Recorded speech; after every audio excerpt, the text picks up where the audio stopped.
Welcome to Metaphysical Soul Speak. I'm your host, Elena Fox Starts. Hi guys, I hope that you are doing okay today.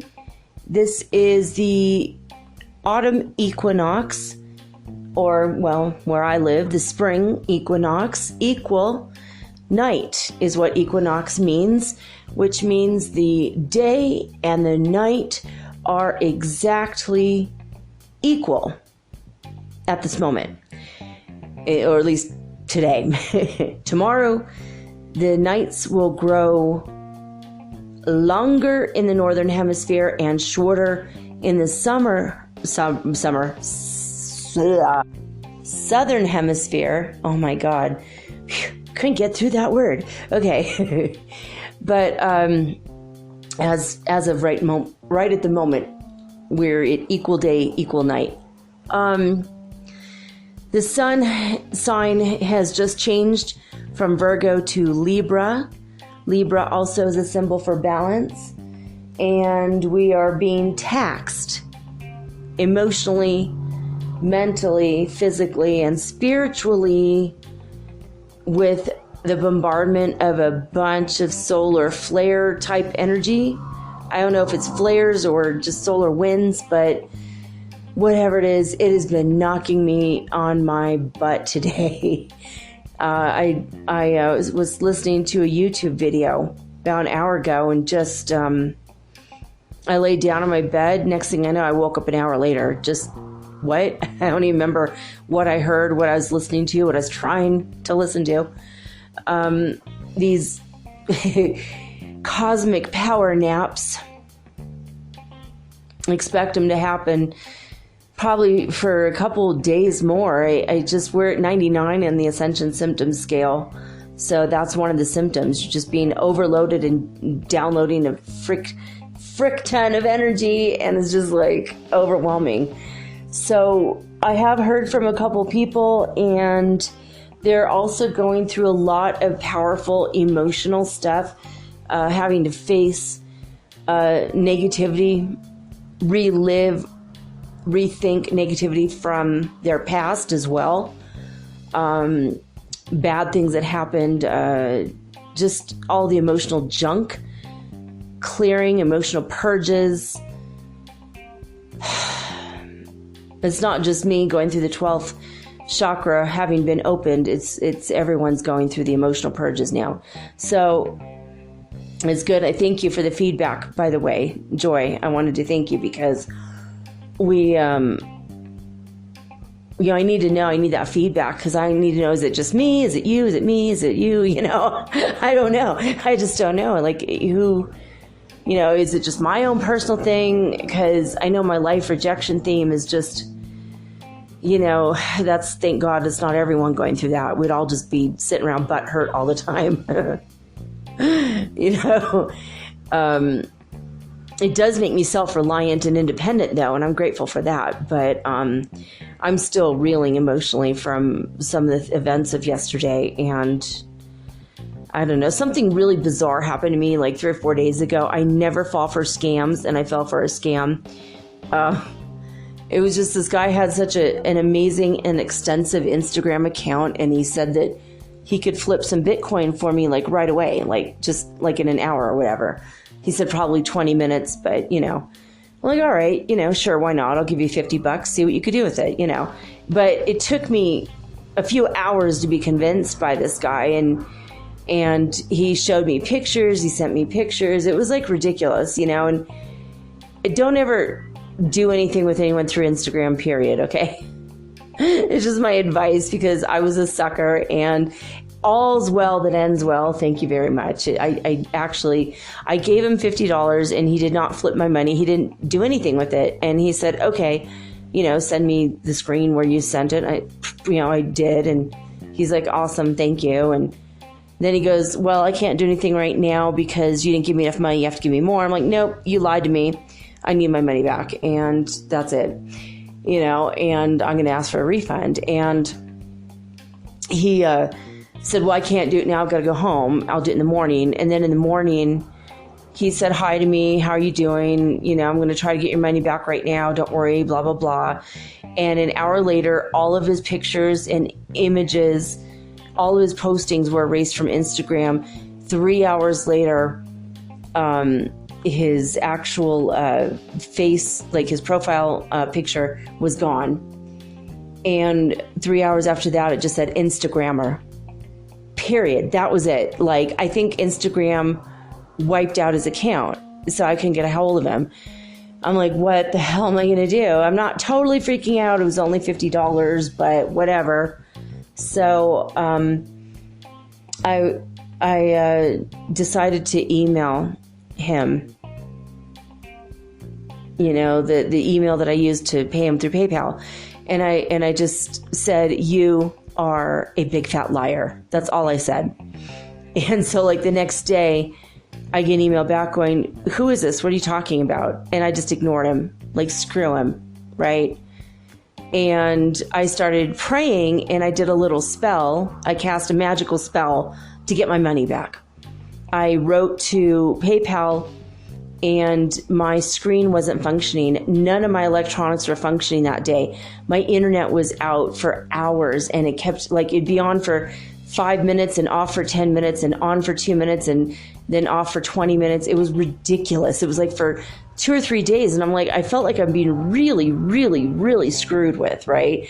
Like, it was my fault for being a moron and trusting somebody on Instagram. And I know I was gullible, and I just was like desperate, that in that moment, like, I need extra money and I don't know what I'm going to do. And I was panicking because I had a bill to pay and I was running out of money. And so I was like, I'm going to do this thing. Well, anyway, both of my phones, my TV, my internet, my computer, laptop, everything was like not totally functioning. So I tried to ask them for a refund through PayPal, and I ended up pushing the wrong button that says unauthorized use of account instead of, which it wasn't unauthorized use of his Instagram account, but I authorized the payment. Well, they said, you can't do anything. You pushed the wrong button.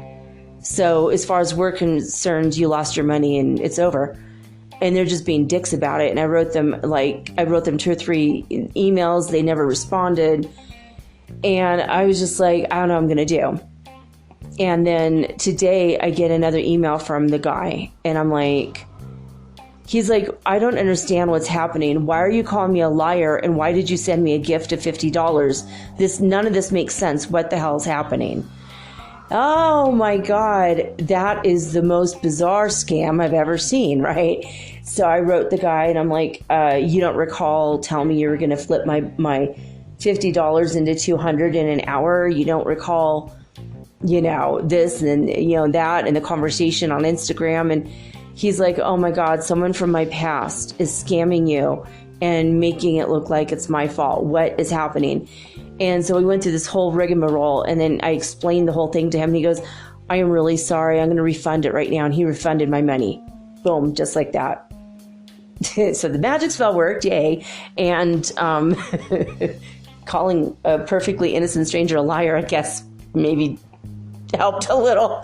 I apologized. I'm like, I feel so bad. And he's like, tell me everything. I'm going to find this guy. I'm like, well, when you find him, punch him hard in the arm for me, because I'm the idiot that trusted him. But, he's the dishonest smooth talker that got my $50 for, a couple days, but, which he didn't even get it. I mean, what kind of scammer would like set up somebody else's account to be closed like that? Isn't that weird?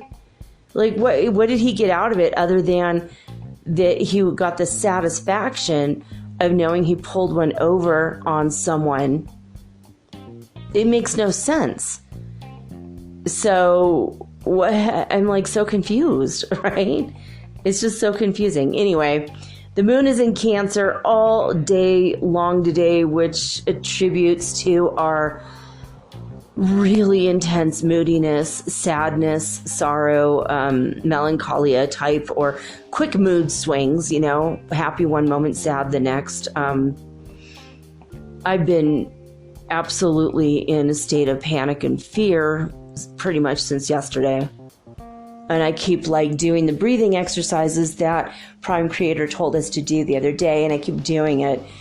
And it gets rid of the anxiety, and then it comes back, and I don't know, it's just kind of crazy. So I'm hoping that when the moon is no longer in Cancer, that would be what's that maybe that's the clue. I don't know if that's the secret. I'm not sure. I wanted to thank Reiki Starseed Healer, who wrote me a 5-star review on iTunes. I think it's a she, I don't know. It could be a man, I don't know. But this person wrote, I've always loved bedtime stories, and tonight's episode was the best I've ever heard, even though this one is the truth. And she was, or he was, I don't know if you're, I don't know your gender, but thank you so much. And basically, that was about the Pleiadian transmission, the Michael Shearhan episode.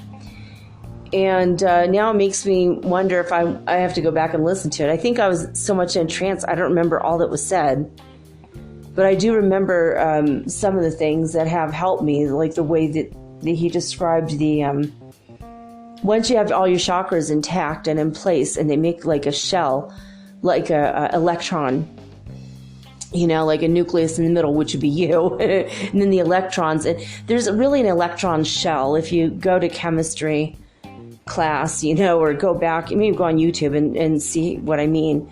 It's just like a layered shell. And I've noticed that since my 12th chakra opened up, I feel that my layers, my shells. It's like a Russian nesting doll. It's like a Russian nesting doll with 12 dolls, or 13. You're the 13th. It's like you, and then there's 12 layers around you.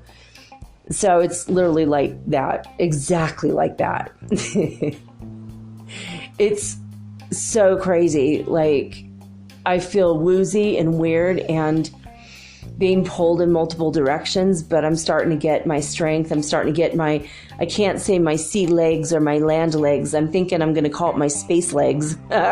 Getting my space legs, I feel like, I wish I could tell you guys, oh yeah, I woke up the next day and floated around the house, because that would have been cool.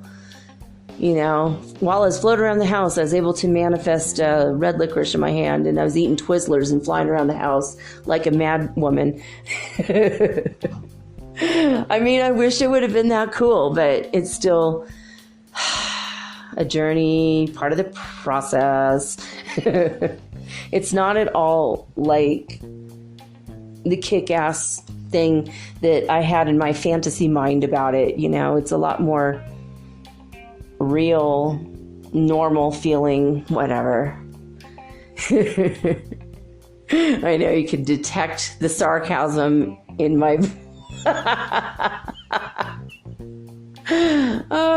in my voice. You can detect not only the sarcasm, but the extreme disappointment that I'm not able to do all this crap yet. But it's coming. I swear to God, it's coming. I would love to manifest a whole bunch of stuff. Like, here, what did you want? Here, this is a, hey, let's walk on the water together. That'd be fun. It'd be super fun. There's a book called When You Can Walk on Water, Take the Boat. And it's a story by, it was written by Harry Mancharian. I'll have to look it up, and I might have to figure it out. But he wrote this book, and there was a fable about a student, a chela, that went to his guru in India, and he said, well, they were all supposed to do a project, something that would be of an extraordinary superhuman ability. And at the end of the week, the one that he wanted to do, he couldn't do. And everybody else they were able to perform the feats, like, I don't know, meditating while standing on one foot for an hour or whatever, like they all had their feats that they did. And this one student was really upset. He was really young, and he's like, I'm really mad. He's like, why? He's like, I've been trying to walk on water, like for this whole time. And it's just not, I spent every single waking moment for a whole week or 2 weeks, whatever the amount of time was, trying to walk on the water. And I don't understand why I'm not able to do it. And he's like, well, you have to be an extremely advanced master. You have to learn the advanced science behind it. You have to figure it out. And you're not advanced yet. There's a lot more other things you need to do before you could get to that point. And, but what my advice to you is, even if you could walk on water, it's always better to take the boat. It's the easiest path. It's to walk across a lake versus getting in a speedboat and going across the lake. It's always easier to take the easiest path. So, having said that, I still want to float around my damn room because it would be so fun. I want the feeling of floating. I think that's why I want a swimming pool so bad. I want a house with a swimming pool. I'm not a strong swimmer, but I like to do underwater aerobics because it's really a great workout and it won't hurt my joints. But I like the feeling of floating. I want to float. I've always wanted to get on the swings at the playground and never get off the swings, because as you're going all the way up, you're like a pendulum swinging back and forth, and you're the pinnacle, and there's just for a second that feeling of you're floating, and I want that feeling so bad. I don't know what that's about, but it's like a bizarre obsession I've had since I was a little kid, and I don't know. I've always wanted anything that gives me that kind of a feeling.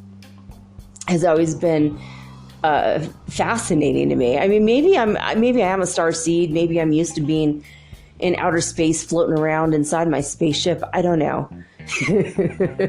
It just gives me like a really weird, comforting sense about me, and I want to float, And I don't know if I'm having nerve damage or what. Lately, when I lay down, my body gets very ningly. That's not a word. Numb or tingly. I was going to say ningly and tum. What the hell? Thanks, dyslexia. So, no, tingly and numb. And then I have a feeling like I'm floating, and I'm like, I might actually be dying right now, but I'm kind of enjoying the floating feeling. So I just kind of go with it. And it's happened quite a bit. Since I opened my 12th chakra, I'm still having like the bouts of like super, super, super heated energy where I suddenly get very, very hot. Almost feel like I'm inside a microwave, and I get a weird sort of feeling. It almost is a sound though. It's like in my, from my 3rd to my 4th chakra, right in that area. It's kind of a very uncomfortable humming sort of.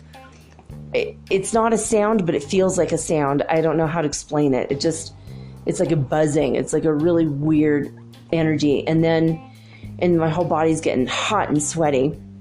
And then if I sit down or if I lay down, suddenly my body gets so cold, I feel like I have hypothermia, and I start to shiver and shake.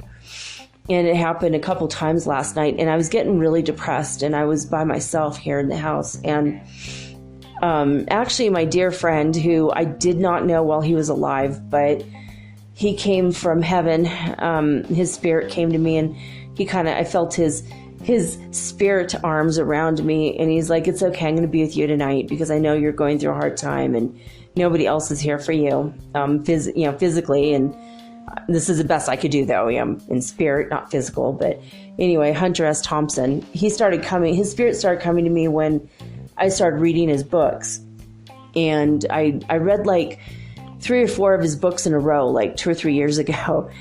And he's so hilarious, and he's a little bit on the negative side in his writing, but he's so hilarious, and I just relate to him so much. And he was born when he was alive, he had been born the same year as my dad in 1938. So I just kind of felt like he was like a complete opposite personality of my dad, but really cool, insightful writer, and he's just funny. He's funny as hell, and I really relate to him. And so his spirit came to me, and he just sat with me, and he's like, I'm gonna just be with you. And then he was with me all night long, all day. And then he said, I have some things to do. I'll be back in like 4 to 5 hours. I'm like, that's okay. And he says he's going to try to find Robin Williams, to send Robin Williams to me. A couple years ago when I was extremely depressed, both of them were with me for like a couple weeks. And it's weird because I did not know these men while they were alive, while they were famous. I think in heaven we're all friends. That's the nearest thing that I could tell. It's so strange, but both of these guys are with me, and I'm so grateful to them. It's pretty cool. I know I have a really strange life. It's a really strange life. I wanted to tell you guys something that's a little sad, but I wanted to at least share this with you in case you didn't know. All right, let's see here. Sierra Club wrote me this morning about the bird situation. There are 2.9 billion fewer birds in the United States and Canada than 50 years ago. I mean, God, that's just in my lifetime, period. 30% drop in birds. Not dropping, bird droppings, no. That could have been written really wrong there. Anyway, almost 3 billion fewer birds, less birds. 30% of our birds are gone. What's shocking is the population decrease occurs in common backyard species birds and across every single habitat. Meadowlarks have dropped by 75%. 2 out of every 5 Baltimore Orioles are gone. Grassland birds have lost 53%. 53% of their total bird population. And that's just some of the losses. These losses are concerning because they come from the core population of adult breeding age birds. And moreover, common bird species are vital to the ecosystems, and their losses are having a tremendous impact. Now, while the study doesn't try to pinpoint the causes of the declines, previous studies have identified loss of habitat driven by agriculture, urbanization, and deforestation, increased pesticide use, and the massive reduction in insect numbers also play a major role. There is hope, though. Researchers say that bird lovers and conservationists should look to the model of the waterfowl recovery. People noticed declines back in the 1970s, and they raised their voices. They invested in waterfowl management, and policies were put into place to protect and restore the wetlands. And today, waterfowl populations are healthy, and they are increasing. So, according to the Sierra Club, they said this is the latest, just the latest in the terrifying news about our planet's loss of nature, and it's worse than we had thought. There are alarming reports, and we must act immediately and together to work to save the wildlife and our planet. And that was in my Sierra Club that I subscribe to on Facebook Messenger. It's so bizarre that they are sending me these messages like that, but I really appreciate it. I could sign petitions really quick and take action.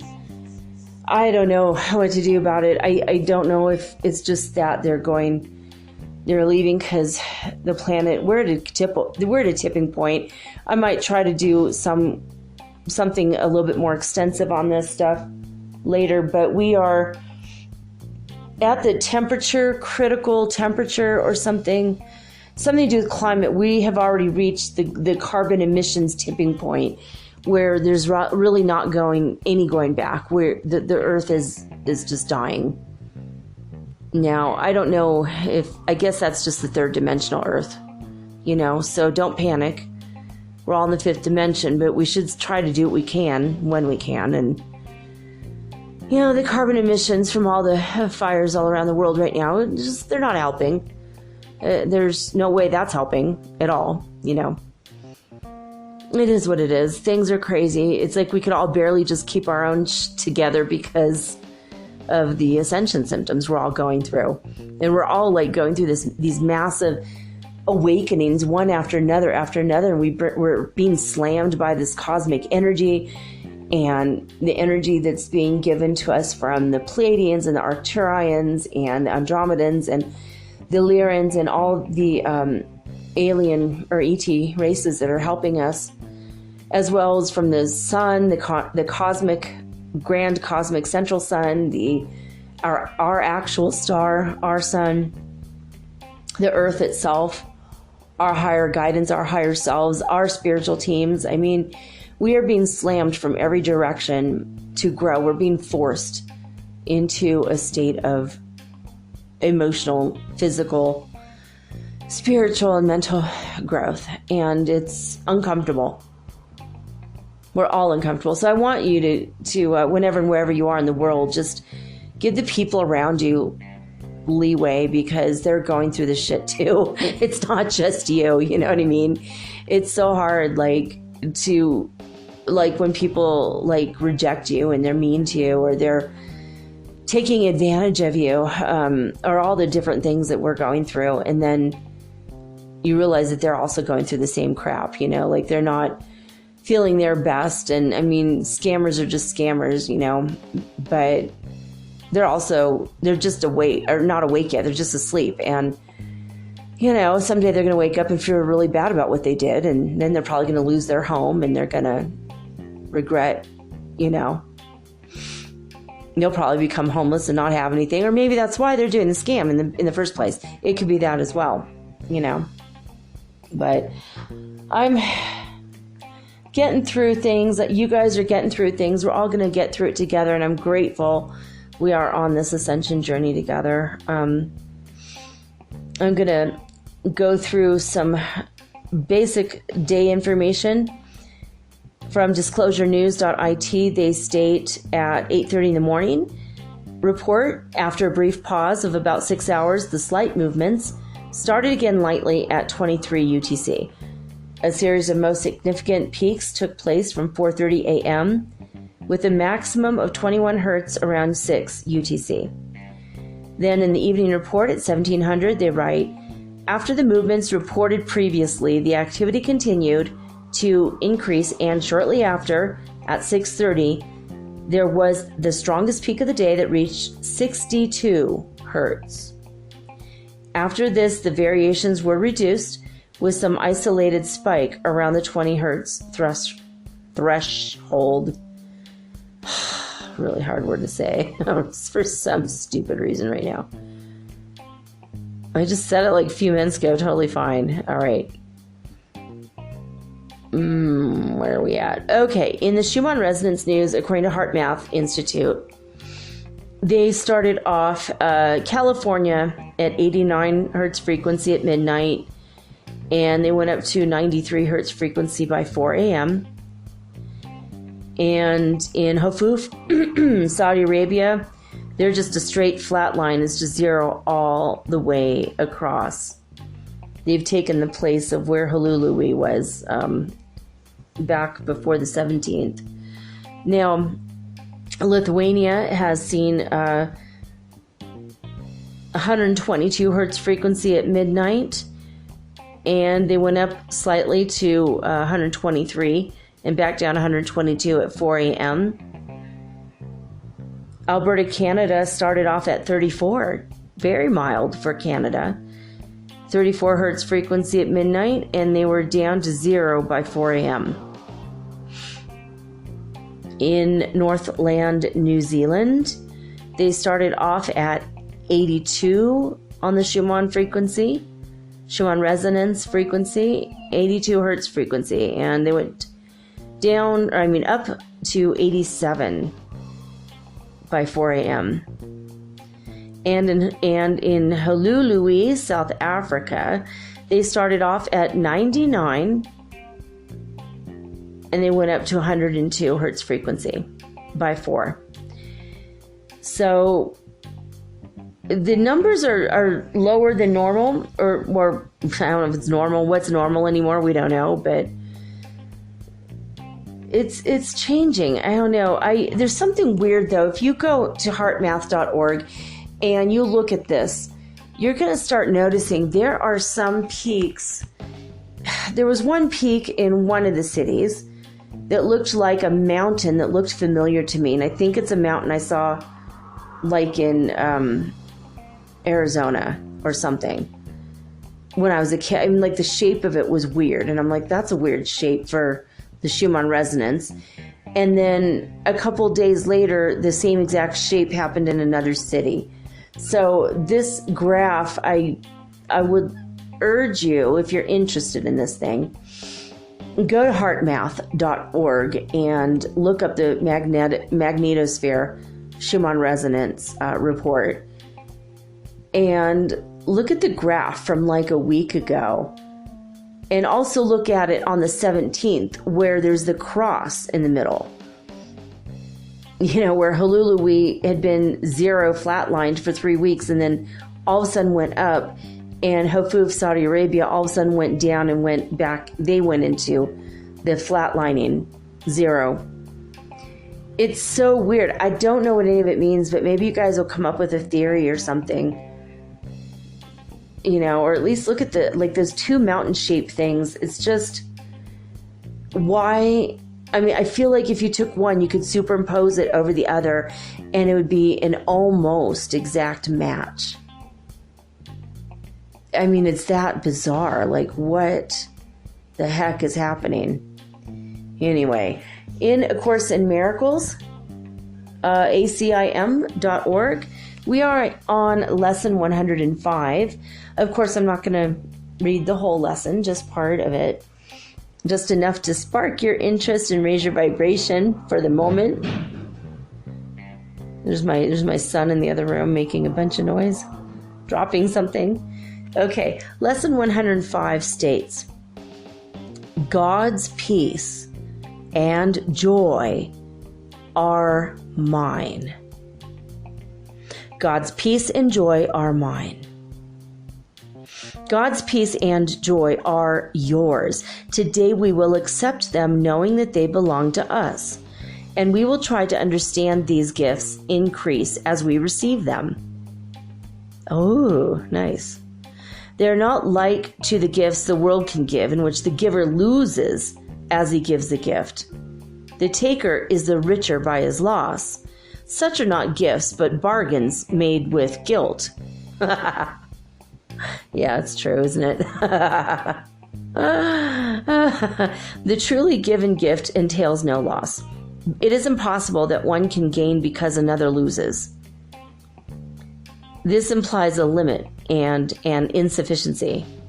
No gift is given thus. Such gifts, quote unquote, are but a bid for more valuable returns, a loan with interest to be paid in full, a temporary lending meant to be a pledge of debt to be repaid with more than what was received by him who took the gift. This strange distortion of what giving means pervades all levels of the world, you see. It strips all meanings from the gifts you give and leaves you nothing in the ones that you take. So, and then it says later, today accept God's peace and joy as yours. And now it says, think of your enemies a little while. Oh, the scammer, I'll think about him. And tell each one as he occurs to you in your mind, right? My brother, peace and joy I offer you, that I may have God's peace and joy as mine. Oh, that made me feel better, actually. And I'll say that again. My brother, peace and joy I offer you, that I may have God's peace and joy as mine. That's so cool. All right. That's it. God's peace and joy are mine. Now, when I come right back after this message, or 2 messages. We're going to read from the Spirit's book again. Remember Kardeck, Allan Kardeck. This is such an incredible study, and we're going to read as much of it as we possibly can tonight, probably an hour's worth of this book. It's really incredible. He was a scientific investigator and paranormal researcher 162 years ago in France, in Paris, in the salons of Paris, when they were doing table tipping and spirit seances. And he found 4 different people, and he started asking them a series of scientific questions. He asked them all the same questions, and the spirit world that they were able to contact gave him the exact same answers from 4 different parts of Paris.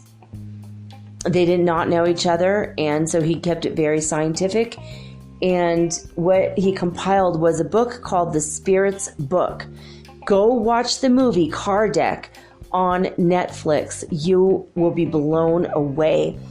This book went all over the world. It went like wildfire. It sold all throughout Brazil, South America. It was translated into multiple languages. I'm reading it in English, but it was originally in French, translated into Spanish and Portuguese, translated into English from the Portuguese. That's what I'm reading. So this book went all over the world, and all of a sudden there were book burnings. All of a sudden the Catholic Church was all up in arms.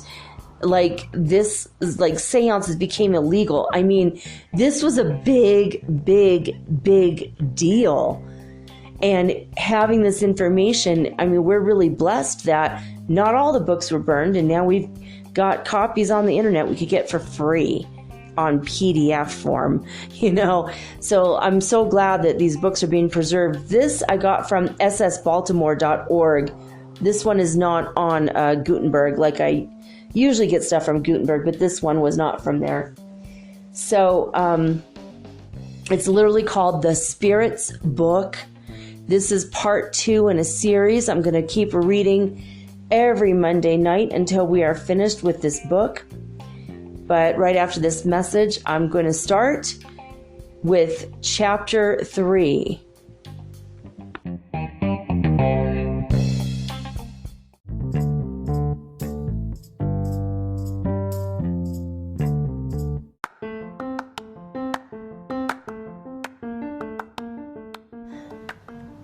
If you haven't heard about Anchor, it's high time you did. It is the absolute easiest way to make a podcast. First of all, it's absolutely free. Second of all, they have creation tools that allow you to record and edit your podcast right from your phone or your computer. You guys have known that I've been doing this for 8 months using the Anchor.fm app right on my cell phone, and I have done it everywhere, right? I have recorded this in my living room, my bedroom, little cafes in Quito, Ecuador, all over Cuenca. It's so absolutely easy to make your podcast, and editing is just a snap. Anchor also will distribute your podcast for you, and it took me about 2.5 months to become syndicated, and now I'm available on Spotify, Apple Podcast, and many more, and so can you. You can make money from your podcast also, and there's no minimum requirement. You get paid from your very first listener. It is everything that you need to make a podcast all in one place. So please, if you are interested in making a podcast of your very own, do not hesitate to start with Anchor. Download the free Anchor app or go to anchor.fm to get started today.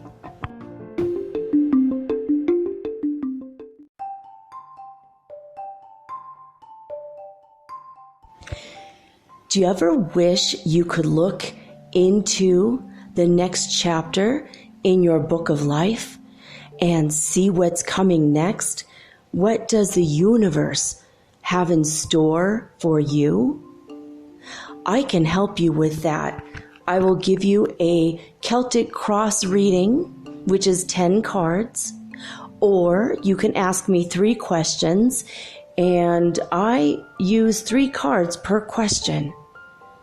So that's 9 cards, or I can channel your higher guidance, or maybe God directly for you.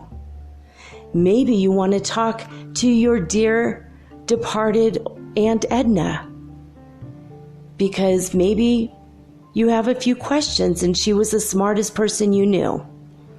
If your deceased relatives are available or your ascended masters, I can channel them for you personally. Let me have 1 hour to show you the future in your next chapter of your book of life.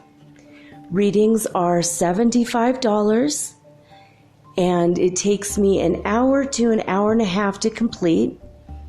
And for this price, you will also be hooked up to the healing grid around the planet for free, which means yours truly, me, I will be giving you Reiki 24 hours a day, 7 days a week for the rest of your life.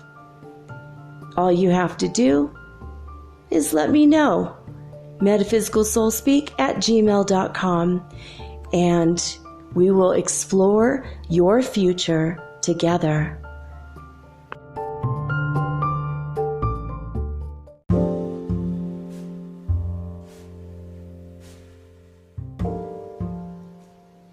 All right, guys, this is the Spirits book by Allan Kardeck, written and published in 1857 in Paris.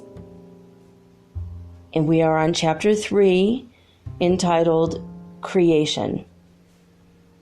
And what we're going to cover in this chapter is 1. Formation of worlds. 2. Production of living being. 3. Peopling of the earth atom. 4. Diversity of human race. 5. Plurality of world. 6. The biblical account of the creation. All right. And again, this is in a question format and answer format of the spirits. And then Kardeck himself put, or Revel, his real name was Revel, he would put at the very end his commentary sometimes. So formation of worlds, and his comment is, the universe comprises the infinity of worlds, both of those we see and those we do not see, all animate and inanimate beings, all the stars that revolve in space, and all fluids with which space is filled. Question number 37. Has the universe been created, or has it existed from all eternity, like God? The spirits answer, assuredly, the universe cannot have made itself, and if it had existed from all eternity, like God, it could not be the work of God. So Kardeck writes, reason tells us that the universe cannot have made itself, and that as it could not be the work of chance, it must be the work of God. Question 38. How did God create the universe? The spirits answer, to borrow a well-known expression, by his will. Nothing can give a better idea of the action of that all-powerful will than those grand words of Genesis. God said, let there be light. And there was light. Question 39. Can we know how worlds are formed? The spirits say, all that can be said on the subject within the limits of your comprehension is this. Worlds are formed by the condensation of matter disseminated in space. Question 40. Are comets, as is now supposed, a commencement of condensation of the primitive matter worlds in course of formation? The spirits answer, yes, but it is absurd to believe in the influence attributed to them. I mean, the influence which is commonly attributed to them. For all the heavenly bodies have their share of influence in the production of certain physical phenomena. Question 41. Is it possible for a completely formed world to disappear and for the matter of which it is composed to be again disseminated into space? The spirits answer, yes, God renews worlds as he renews the living beings that inhabit them. Question 42. Can we know the length of time employed in the formation of worlds of the earth, for instance? The spirits answer, this is a matter in regard to which I can tell you nothing, for it is only known to the Creator, and foolish indeed would he be who should pretend to possess such knowledge or to number the ages of such a formation. Yeah, that's like a good answer. Like, who the hell knows? If I'm a spirit and you guys contact me, I'm going to say things like, who the hell knows? I'll say things like, who the hell knows? I don't know. I don't give a rat's out. I'm just kidding. I'll be a cantankerous spirit like I am right now. All right. Now here's the part called production of living beings. Question 43. When did the earth begin to be peopled? The spirits answer, in the beginning all was chaos. The elements were mixed up in a state of confusion. Gradually those elements settled into their proper places, and then appeared the orders of living beings appropriate to the successive states of the globe. Question 44. Whence came the living beings that appeared upon the earth? The spirits answer, the germs of these were contained in the earth itself, awaiting the favorable moment for their development. The organic principles came together on the cessation of the force which held them asunder, and those principles formed the germs of all living beings that have peopled the earth. Those germs remained latent and inert, like the chrysalis and the seed of plants, until the arrival of the proper moment for the vivification of each species. The beings of each species then came together and multiplied. And how? Question 45. Where were the organic elements before the formation of Earth? The spirits answered, they existed, so to say, in the fluidic state, in space, in the midst of the spirits, or in other planets, awaiting the creation of the Earth in order to begin a new existence on a new globe. Now, Kardeck himself says, chemistry shows us the molecules of inorganic bodies uniting to produce crystals of regular forms that are invariable for each species. As soon as those molecules find themselves in the conditions necessary to their combination, the slightest disturbance of those conditions suffices to prevent the union of the material elements, or at least to prevent the regular arrangement of the latter, which constitutes the crystal. Why should not the same action take place among the organic elements? We preserve for years the seeds of plants and animals, which are only vivified at certain temperature and under certain conditions. Grains of wheat have been seen to germinate after the lapse of centuries, there is. Oh, it should be there. Okay, sorry. I saw it, but it says the. I saw the word there. That was so weird. There is then in seeds a latent principle of vitality which only awaits the concourse of favorable circumstances to develop itself. May not that which takes place under our eyes every day have also taken place at the origin of the globe? Does this view of the formation of living beings brought forth out of chaos by the action of the forces of nature detract in any way from the glory of God? So far from doing this, the view of creation thus presented to us is more consonant than any other with our sense of the vastness of His power exerting its sway over all the worlds of infinity through the action of universal laws. This theory, it is true, does not solve the problem of the origin of the vital elements, but nature has mysteries which it is as yet impossible for us to explain. Question 46. Do any living beings come into existence spontaneously at the present day? The spirits answer, yes, but the primal germs of these already existed in a latent state. You are constantly witnesses of this phenomena.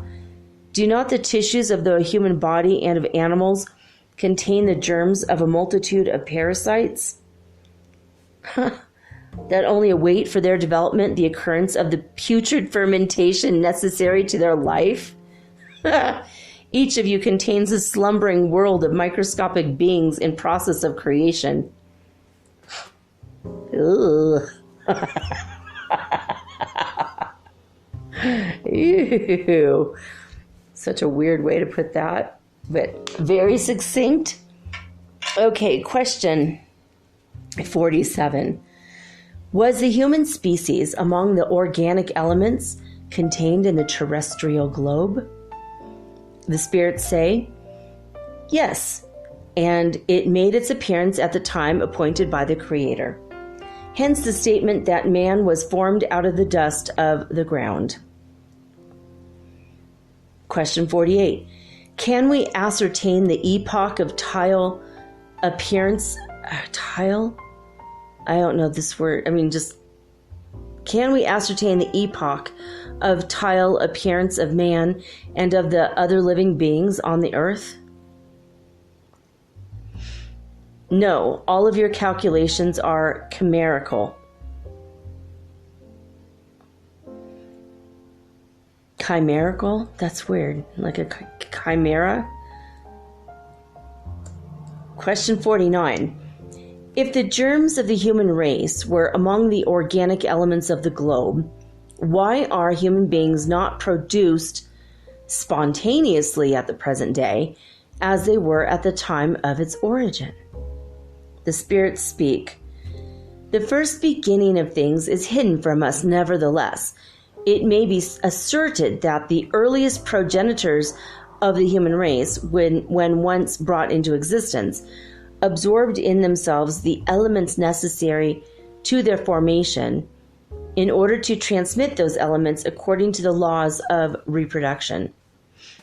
The same may be said in regard to all of the different species of living beings. Peopling of the earth. Adam. Question 50. Did the human race begin with one man only? The spirits say, no. He whom you call Adam was neither the first nor the only man who peopled the earth. Question 51. Is it possible to know at what period Adam lived? The spirits speak. About the period which you assign to him, that is to say, about 4,000 years before Christ. Now, Kardeck has something to say about all this. He says, the man of whom, under the name of Adam, tradition has preserved the memory, was one of those who, in some one of the countries of the globe, survived one of the great cataclysms which at various epochs have changed its surface, and who became the founder of one of the races that people on the earth. This is not making sense in English, sorry. Its surface, and who changed its surface, and who became the founder of one of the races that peopled the earth at the present day. There was a D missing at the end of people.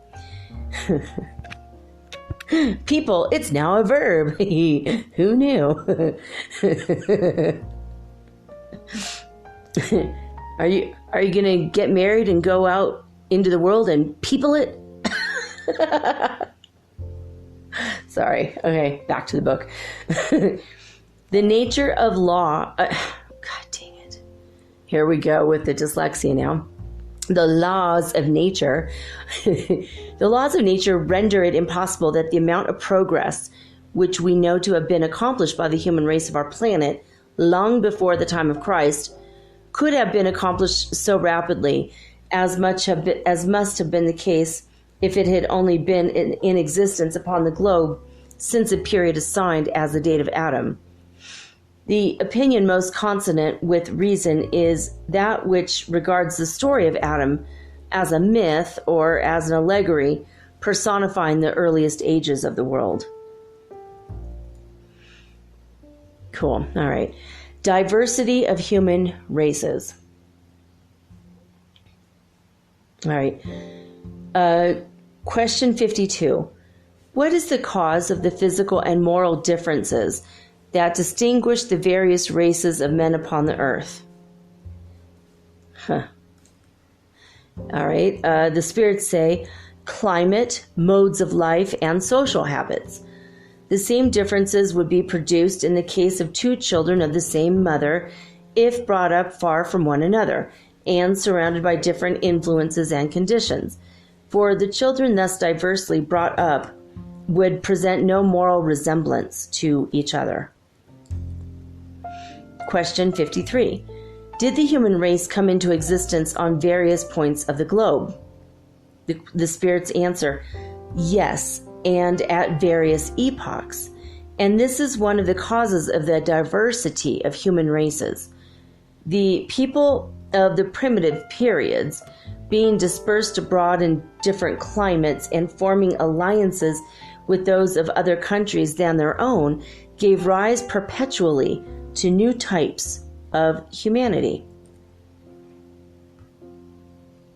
And the next follow-up question is, do these differences constitute distinct species?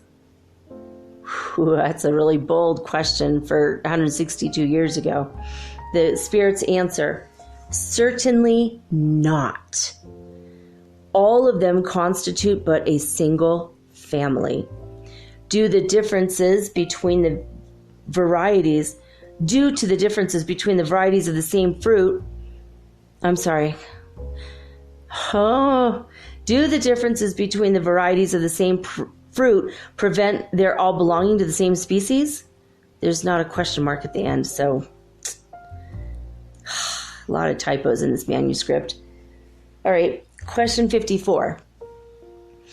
If the human species do not all proceed from the same progenitor, should they, on that account, cease to regard one another as brothers? The spirits say, all men are brothers in virtue of their common relation to the Creator, because they are animated by the same spirit and tend towards the same goal.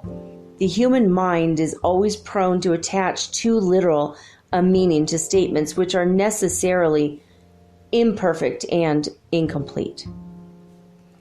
Plurality of worlds. Question 55.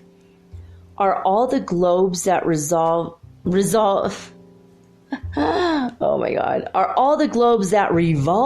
in space inhabited? The spirits answer yes, and the people of Earth are far from being, as you suppose, the first in intelligence, goodness, and general development. There are many men having a high opinion of themselves who even imagine that your little globe alone, of all the countless myriads of globes around you, has the privilege of being inhabited by reasoning beings. They fancy that God has created the universe only for them. Insensate vanity. And Allan Kardeck writes, God has peopled the globes of the universe with living beings, all of whom concur in working out the aims of his providence. To believe that the presence of living beings is confined to one point of the universe inhabited by us is to cast a doubt on the wisdom of God, who has made nothing in vain, and who must therefore have signed to all the other globes of the universe a destination more important than that of gratifying our eyes with the spectacle of a starry night. Moreover, there is nothing in the position, size, or physical constitution of the earth to warrant the supposition that it alone of the countless myriads of globes disseminated throughout the infinity of space has the privilege of being inhabited. Question 56. Is the Oh my God. This whole show's a bloopers reel. Okay. Question 56. Is the physical constitution of all globes the same? The spirits say, no, they do not all resemble one another. Question 57. The physical constitution of the various worlds not being the same for all, does it follow that the beings who inhabit them have different organizations? And the spirits answer, undoubtedly it does, just as in your world, fishes are organized for living in the water and birds for living in the air. Well, that's what he meant. Okay. Question 58. Are the planets furthest removed from the sun stinted in light and heat, the sun only appearing to them the size of one small or one of the fixed stars?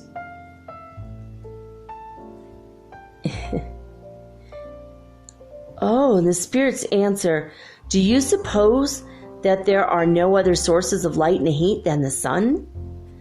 And do you count for nothing the action of electricity, which in certain worlds plays a very much more important part than in your earth? Besides, how do you know that the beings of those worlds see in the same manner as you do, and with the aid of organs such as yours? Allan Kardeck writes, the conditions of existence for the beings who inhabit the various worlds must be supposed to be appropriate to the sphere in which they are destined to live. If we had never seen fishes, we should be at a loss to understand how any living beings could exist in the sea. So in regards to all the other worlds, which doubtless contain elements that are unknown to us, in our own earth are not the long polar nights illumined by the electrical displays of the aurora borealis? It is impossible that in certain worlds electricity, or is it impossible that in certain worlds electricity may be more abundant than in ours and may subserve in its general economy various important uses not imaginable by us? And may not those worlds contain in themselves the sources of the heat and light required by their inhabitants? The biblical account of the creation. Question 59. The different nations of the earth have formed to themselves widely divergent ideas of the creation. Ideas always in harmony with their degree of scientific advancement. Reason and science concur in admitting the fantastic character of certain theories. The explanation of the subject now given through spirit communication is confirmatory of the opinion which has long been adopted by the most enlightened exponents of modern science. This explanation will no doubt be objected to on the ground that it is in contradiction with the statements of the Bible, but a careful examination of those statements show us that this contradiction is more apparent than real, and that it results from the interpretation which has been given to expressions whose meaning is allegorical rather than historical. The question of the personality of Adam, regarded as the first man and sole progenitor of the human race, is not the only one in regard to which the religious convictions of the world have necessarily undergone modification. The hypothesis of the rotation of the earth around the sun appeared at one time to be in such utter opposition to the letter of the Bible that every species of persecution was directed against it and against those who advocated it. Yet the earth continued to move on in its orbit in defiance of anathemas, and no one at the present day could contest the fact of its movement without doing violence to his own powers of reasoning. The Bible also tells us that the world was created in 6 days and fixes the epoch of this creation at about 4,000 years before the Christian era. Previously to that period, the earth did not exist. At that period, it was produced out of nothing. Such is the formal declaration of the sacred text, yet science, positive inexorable steps in with proof to the contrary. The history of the formation of the globe is written in indestructible characters in the worlds of fossils, proving beyond the possibility of denial that the 6 days of the creation are successive periods, each of which may have been millions of ages. This is not a mere matter of statement or of opinion. It is a fact as incontestably certain as is the motion of the earth, and one that theology itself can no longer refuse to admit. Although this admission furnishes another example of the errors into which we are led by attributing literal truth to language which is often more of a figurative nature. Are we therefore to conclude that the Bible is a mere tissue of errors? No. But we must admit that men have erred in their method of interpreting it. Geology, in its study of the archives written in the structure of the globe itself, has ascertained the order of succession in which the different species of living beings have appeared on its surface, and this order is found to be in accordance with the sequence indicated in the book of Genesis. With this difference, viz., that the earth, instead of issuing miraculously from the hand of God in a course of a few days, accomplished its formation under the impulsion of the divine will, but according to the laws and through the action forces of nature, in the course of periods incalculable by us. Does God appear less great and less powerful for having accomplished the work of creation through the action of forces and according to his laws of his own ordaining? And is the result of the creative energy less sublime for not having been accomplished instantaneously? Evidently not. And puerile indeed must be the mind that does not recognize the grandeur of the almighty power implied in this evolution of the worlds of the universe through the action of eternal laws. Science, so far from diminishing the glory of the divine action, displays that action under an aspect still more sublime and more consonant with our intuitive sense of the power and majesty of God, by showing that it has been accomplished without derogation from the laws which are expression of the divine will in the realm of nature. Modern science, in accordance with the Mosaic record, proves that man was the last in the order of creation of living things. But Moses puts the universal deluge at the year of the world 1654, while geology seems to show that the great diluvian cataclysm occurred before the appearance of man, because up to the present time the primitive strata contains no traces of his presence, nor of that of the animals contemporaneous with him. But this point is far from being decided. Various recent discoveries suggest the possibility of our being destined to ascertain that the antiquity of the human race is much greater than has been hitherto supposed. And should this greater antiquity become a matter of certainty, it would prove that the letter of the Bible in regard to the date assigned to it by the creation of man, as in regard to so many other matters, can only be understood in an allegorical sense,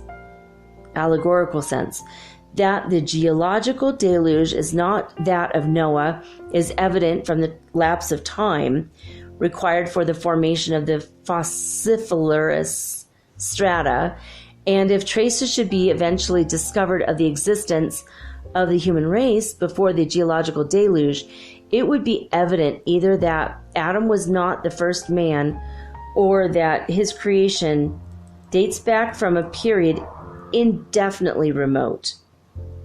There's no arguing against fact, and the antiquity of the human race, if proved by geological discovery, would have to be admitted, just as has been done in regard to the movement of the earth and the 6 days of creation.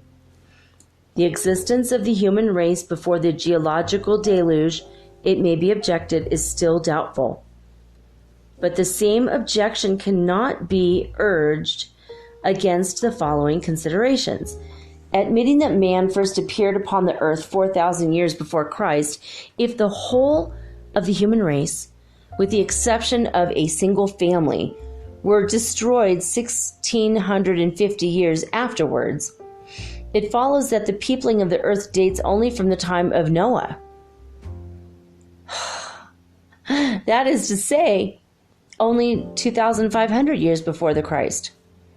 But when the Hebrews emigrated to Egypt in the 18th century before Christ, they found that country densely populated and already in possession of an advanced civilization. History also shows that at the same period, India and various other countries were equally populous and flourishing, to say nothing of the chronological tables of other nations, which claim to go back to periods yet more remote. We must therefore suppose that from the 24th to the 18th century before Christ, that is to say in the space of 600 years, the posterity of a single individual was able to people all of the immense countries which had then been discovered, not to speak of those which were then even unknown, but which we have no reason to conclude were destitute of inhabitants. And we must suppose still further that the human race, during this brief period, was able to raise itself from the crass ignorance of the primitive savage state to the highest degree of intellectual development, suppositions utterly irreconcilable with anthropological laws.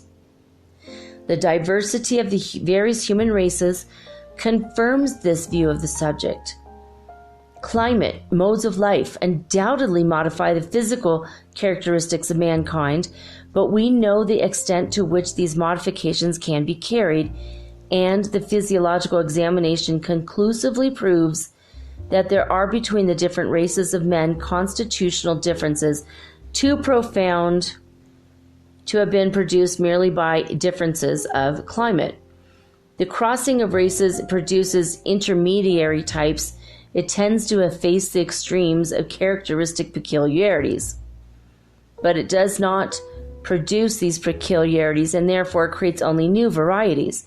But the crossing of races presupposes the existence of races distinct from each other. And how is the existence of these to be explained if we attribute their origin to a common stock, especially if we restrict the production of various races to so brief a period? How is it possible to suppose, for example, that the descendants of Noah could have been in so short a time transformed into Ethiopians? Such a metamorphosis would be as inadmissible as that of a wolf into a sheep, a beetle into an elephant, or a bird into a fish.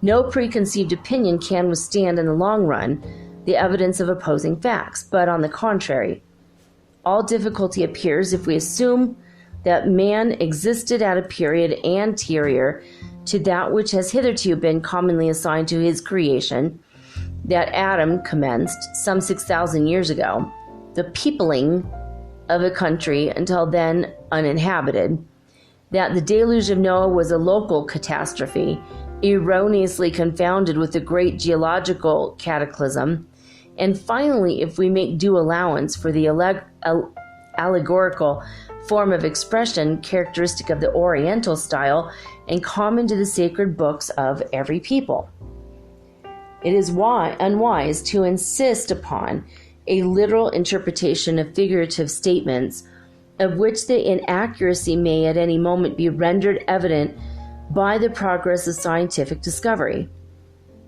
But the fundamental propositions of religion, so far from having anything to fear from the discoveries of science, are strengthened and ennobled by being brought into harmony with those discoveries. And it is only when the religious sentiment shall have been enlightened by its union with scientific truth that religious belief, thus rendered invulnerable to the attacks of skepticism, will take the place of skepticism in the minds and hearts of men.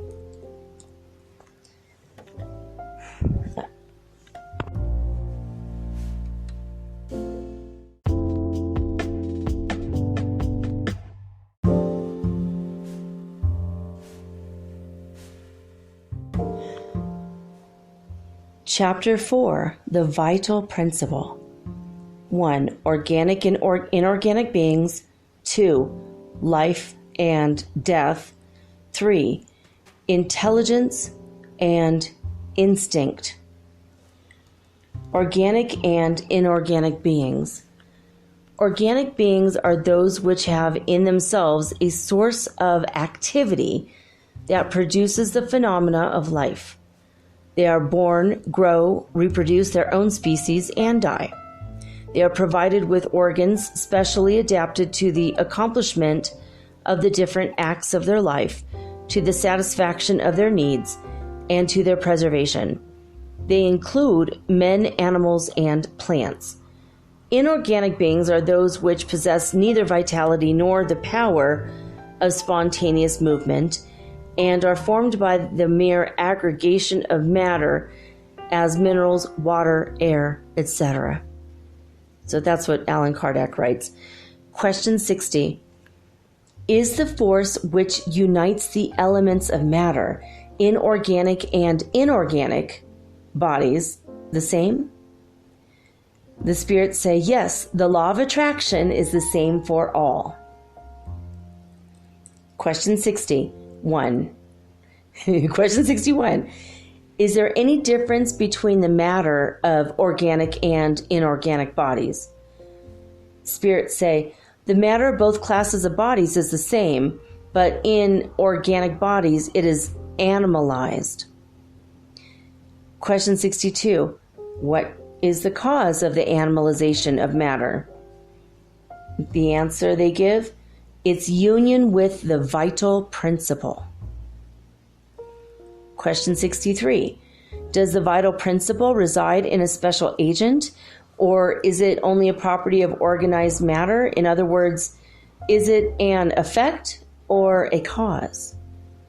The spirits say, it is both. Life is an effect produced by the action of the agent upon matter. This agent without matter is not life, just as matter cannot become alive without this agent. It gives life to all beings that absorb and assimilate it. Question 64. We have seen that spirit and matter are two constituent elements of the universe. Does the vital principle constitute a third element? The spirits write, it is undoubtedly one of the elements necessary to the constitution of the universe, but it has its source in a special modification of the universal matter, modified to that end.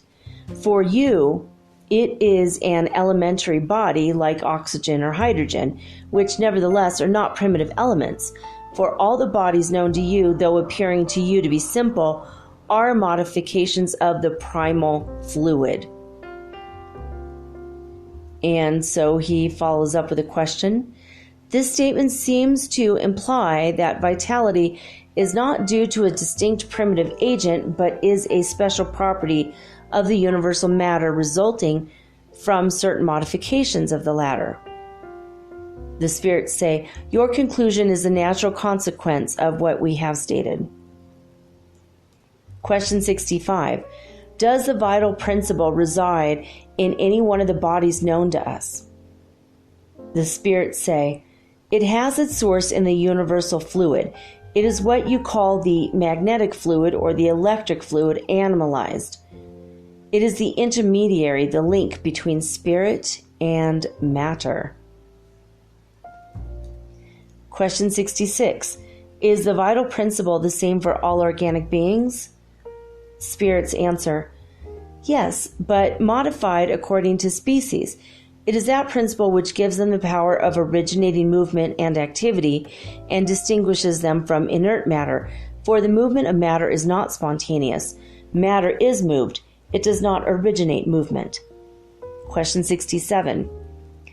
Is vitality a permanent attribute of the vital principle, or is vitality only developed by the play of the organs in which it is manifested? The spirits say, it is only developed in connection with the body. Have we not said that this agent without matter is not life? The union of the two is necessary to the production of life. Follow-up question.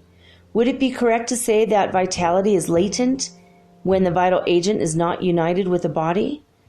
Spirits answer, yes, that is the case. Allan Kardeck writes a note. He says, the totality of the organs of a body constitute a sort of mechanism which receives its impulsion from the active or vital principle that resides in them. The vital principle is the motive power of organized bodies, and while the vital principle gives impulsion to the organs in which it resides, the play of those organs develops and keeps up the activity of the vital principle somewhat as friction develops heat. Okay, life and death. Question 68. What is the cause of the death of organic beings? Spirits answer, the exhaustion of their bodily organs. Follow-up question. Would it be correct to compare death to the cessation of movement in a machine that had got out of gear?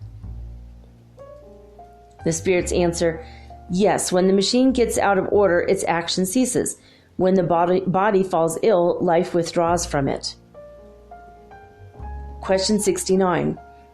Why is death caused more certainly by a lesion of the heart than by that of any other organ? Spirits answer, the heart is a life-making machine. But the heart is not the only organ of which the lesion causes death. It is only one of the wheels essential to the working of the machine. Question 70. What becomes of the matter and the vital principle of organic beings after their death? The spirits answer, the inert matter is decomposed and serves to form other bodies. The vital principle returns to the general mass of the universal fluid. So now Allan Kardeck writes a really long comment. On the death of an organic being, the elements of which its body was composed undergo new combinations that form new beings. These, in their turn, draw the principle of life and activity from the universal source. They absorb and assimilate it, and restore it again to the source when they cease to exist. The organs of organic beings are, so to say, impregnated with a vital fluid. This fluid gives to every part of an organized being the activity which brings its parts into union after certain lesions and reestablishes functions that have been temporarily suspended. But when the elements essential to the play of the organism have been destroyed or too deeply injured, the vital fluid is powerless to transmit to them the movement which constitutes life, and the being dies. The organs of a body necessarily react. more or less powerfully upon one another, their reciprocity of action results from their harmony among themselves. When from any causes harmony is destroyed, their functions cease, just as a piece of machinery comes to a standstill when the essential portions of its mechanism get out of order, or as a clock stops when its works are worn out by use, accidentally broken, so that the spring is no longer able to keep it going. We have an image of life and death still more exact in the electric battery. The battery, like all natural bodies, contains electricity in a latent state, but the electrical phenomena are only manifested when the fluid is set in motion by a special cause. When this movement is superinduced, the battery may be said to become alive, but when the cause of the electrical activity ceases, the phenomena cease to occur, and the battery lapses into a state of inertia. Organic bodies may thus be said to be a sort of electric battery, in which the movement of the fluid produces the phenomena of life, and in which the cessation of that movement produces death. The quantity of vital fluid present in organic beings is not the same at all. It varies in the various species of living beings and is not constantly the same, either in the same individual or in the individuals of the same species. There are some which may be said to be saturated with it, and others in which it exists in very small proportions. Hence, certain species are endowed with more active and tenacious life, resulting from the superabundance of vital fluid present in their organism. The amount of vital fluid contained in a given organism may be exhausted and may thus become insufficient for the maintenance of life, unless it be renewed by the absorption and assimilation of the substances in which that fluid resides. The vital fluid may be transmitted by one individual to another individual. An organization in which it exists more abundantly may impart it to another in which it is deficient, and may thus, in certain cases, rekindle the vital flame when on the point of being extinguished. Okay. Intelligence.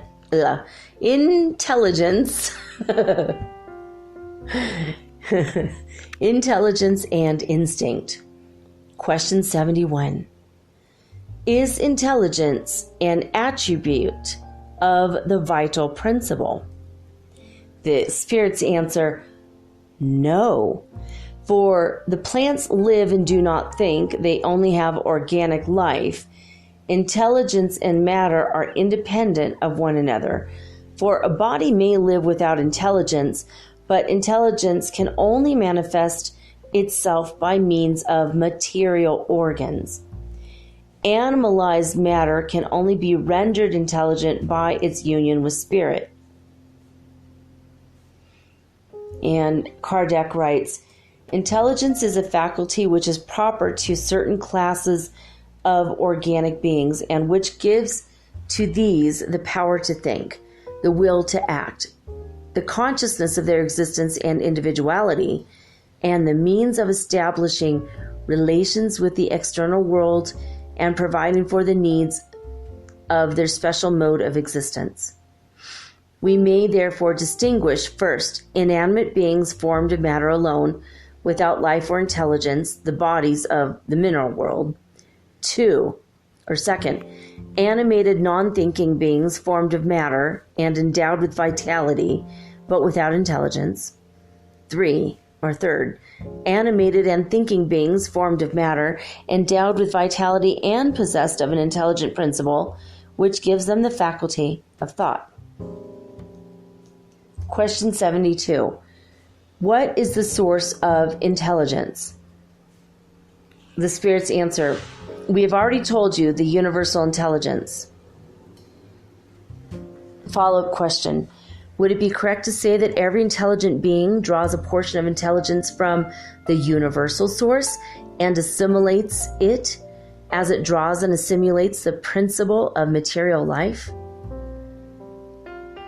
The spirits answer, such a comparison would be far from exact, for intelligence is a faculty that is proper to each being and constitutes its moral individuality. Besides, we have told you that there are things which man is unable to fathom, and this for the present is one of them. Are you calling us stupid? Sorry, couldn't help myself there. Okay, question 73. Is instinct independent of intelligence? The spirits say, no, not precisely. So for it is a species of intelligence.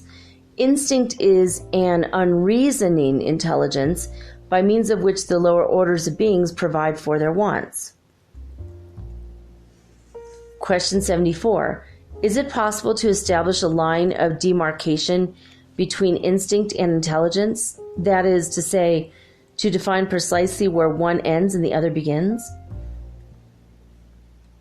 Spirits say, no, for they often blend into one another, but the actions which belong to instinct and those which belong to intelligence are easily distinguished. Question 75. Is it correct to say that the instinctive faculties diminish in proportion with the growth of the intellectual faculties? The spirits say no. Instinct always continues to exist, but man neglects it. Instinct, as well as reason, may lead us in the right direction.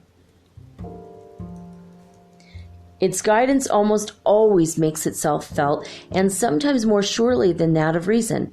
It never goes astray. And the follow-up question, why is it that reason is not always an infallible guide? The spirits say it would be infallible if it were not perverted by a false education, by pride, and by selfishness. Instinct does not reason. Reason leaves freedom to choice and gives man free will.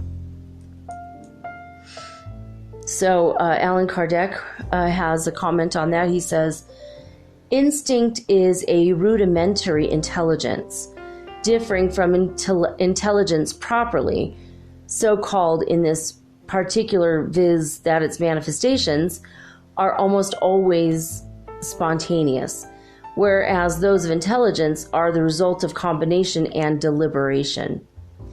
The manifestations of instinct vary according to the differences of species and of their needs. In beings that possess self-consciousness and the perception of things external to themselves, it is allied to intelligence, that is to say, to freedom of will and of action. And that's it. That's all she wrote. I'm not going to read any more tonight. Next week, we're going to come back with book 2, The Spirit World, or World of Spirits. So I hope you guys are enjoying this book. It was a little rough like a couple paragraphs there. It's like 2 pages of what it said it was a question. It wasn't a question. It was really, really, really long. I hope you were able to follow it. If you weren't, don't worry about it. I think you're going to get out of this what you need to. So, you could re-listen and see if you get something more out of it later, or you could just read it. Some people need to see the words on the page as well as hear it to really get it. But some of this information is pretty interesting, and it confirms a lot of the things I've often suspected about Adam being the first man. Like, he peopled all of us, so we're all just like, this is just incest. Anytime you do anything with anyone, that's just incest. It's kind of a gross concept, isn't it? And then it says in the Bible that incest is wrong. So wait a minute. Wait, what? There's a lot of weird contradictory information in the Bible, and so it is important to take everything with a grain of salt. It's not always literal. Sometimes it's figurative, and sometimes it is literal. And we take it as figurative, like giants did exist. We found their bones. That's a show I want to do at some point about giants. there's a guy I'm going to ask if he'll come on the show and talk about it, but that's for a whole topic for a whole other day. I'm exhausted and I'm having massive amounts of heat and energy pouring through my body right now, and it feels wonderful, but it also feels like I'm suddenly in a sauna.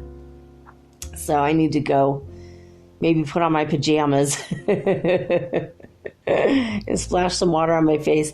But so that's it. That's all she wrote for tonight. I do want to still ask, though, if you have any stories at all, ghost stories for October for our Metaphysical Ghost Speak episode that I want to do on Halloween. So you have about 5 weeks to get that in. I would actually hope that you get that in within 3 weeks. This is your assignment if you want to share with the world your ghost stories. You can also just send me a voice message to anchor.fm/metaphysical. It's very easy. You can download the app or do it right from the website. And then I'll save it and I'll play it on the air on Halloween. Or same thing with the Santa Claus stories for Christmas. I do want to hear as it pertains to the spirit of Santa Claus himself, Saint Nicholas, jolly old Père Noel. I want to know what Christmas miracles you have received. Have you asked Santa for something and then it happened and it felt like a miracle? Did you see him in your house? Did you see the sleigh flying through the sky? I want to hear anything and everything pertaining to this. Have you ever been helped by a jolly old fat man that looked just like Saint Nick? And after he helped you, you're scratching your head and wondering, could it be? I want to hear the stories. All right, you can send those to metaphysicalsoulspeak@gmail.com or again, voice message to anchor.fm/metaphysical. All right, guys, that's it. That's all she wrote for me for today. I'm exhausted and I need to rest. I love each and every one of you. I want to thank you for being my listener. Thank you for adding your 2 cents on iTunes under the category Religion and Spirituality. The more I get on the charts, the more people can hear me and the more I can stay on the air. So I wanted to thank the people of New Zealand who have put me on the charts and you keep listening to the show. Thank you guys. I love that so much. Someday I will go visit New Zealand. It's been on my bucket list for quite a while. I definitely want to visit over there. I'm very fascinated by that country. I keep getting letters from the government welcoming me and asking me when will I want to start my residency. They're willing to give me a visa. I inquired 6 years ago and they're still contacting me. Just last week they asked me. I love it. I want to go so bad to New Zealand. So someday I'll be there. I want to go see the Kiwis. I love it so much. All right.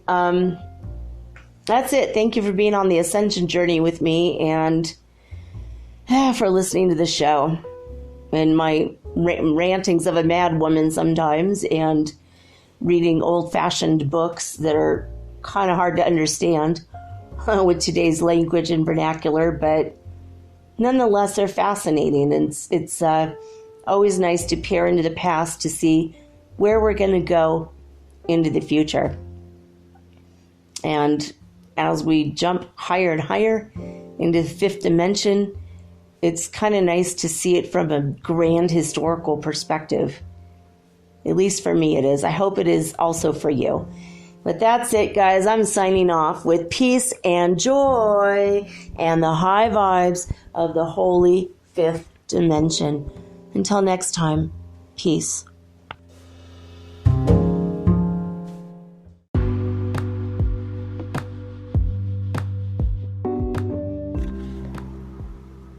Metaphysical Soul Speak is run on sponsors and listener support. This means listeners like you. If you are so inclined to support my efforts and my little podcast, please visit me at anchor.fm/metaphysical and pledge an amount of your choosing today. Thank you.